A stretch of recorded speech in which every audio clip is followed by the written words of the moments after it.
بسم الله الرحمن الرحیم. روژې میاشته د یوې مهمې مسالې طرف ته اشاره کوم. هغه دا دی چې کومه حامله ښځه وي،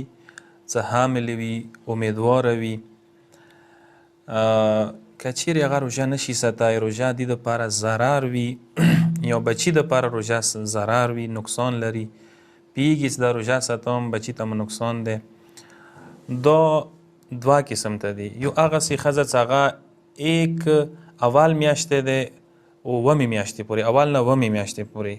کوم امید لري، هغه که چیرې پوهېږي چې دا روژه مو ضرر دی بچي دپاره، خیر د روژه هغه ما ساتي، بعد کې دا صرف قضا وکړي، وروسته دا صرف د روژې قضا وکړي کافي دی. او کومه ښځه چې اتمې نهمې میاشتې کې اخري میاشتو کې دی امید یې، هغه ته پکار دی چې که چیرې ضرر وي روژه ورته، ټیک نه دی روژه ورته بچي دپاره، نو هغه که روژه نه وساتي ټیک دی روژه ما ساتي، وروسته رمضان نه وروسته دا به قضا یا وکړي او مد به لنډ کړي، دا دوه شیونه به دا وکړي. او بله هغسې ښځه چې هغه بچی شوی دی بچي ته شودې ورکوي، شودې څه که چیرې بچي ته ورکوي، پوهېږي چې دا اوس زه روژه وساتم بچي ته مه ضرر دی، نو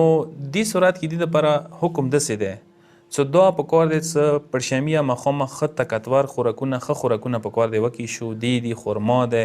مختلف شیونه دي هغه وخوري، پکار دی ته دا څه صلاحیت طاقت وکړي زیات شي شودو، مکه ورېځي بچي ته شودې ورکولی شي. اکثر ښځې داسې کوي اول درجې کې دا پکار دی، که نه کېږي مثلا شودې بیا نه پوره کېدی، بچي خوراک ډېر کولو نه پوره کېږي، دویمه طریقه دا چې یوه داسې ښځه ورته پیدا وکړي چې هغه بچي ته شودې ورکړي، دې والا بچي ته هغه نه کېږي، بیا به دا ورته شودې پیدا کوي، غوا دي، میږې، وزې شودې دي، یا وچې شودې دي، هغه ورته ورکوي بچي ته، څه نه څه خپلې شودې ورکوي، څه دا ورکوي، یو که دې والا ورته بیخي نه پوره کېږي نورې شودې ورکوي. او که چیرې بچي دپاره نقصاني نه وي، او که چیرې پوهېږي بچي دپاره نقصاني دي، بچی نه ورسه مړېږي او بچی ورسه خرابېږي او الټۍ کوي یا بچي باندې ښې نه رسي، او هلته بچي دپاره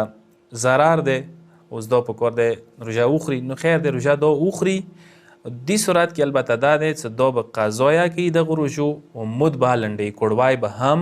لنډوي. په شودو والا ښځه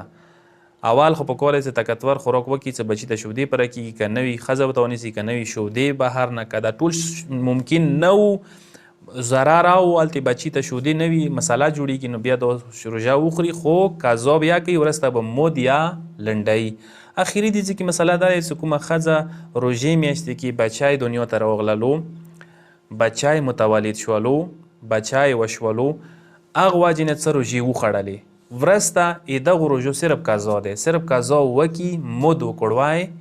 نشته چې کومې روژې بچي پیدایش واجې نه خوړلې وي. پروردګار علم د مو ټولو ته روژې میاشتې برکاتو نه بهرمند شولې توفیق نصیب کړي. والسلام علیکم ورحمة الله وبرکاته.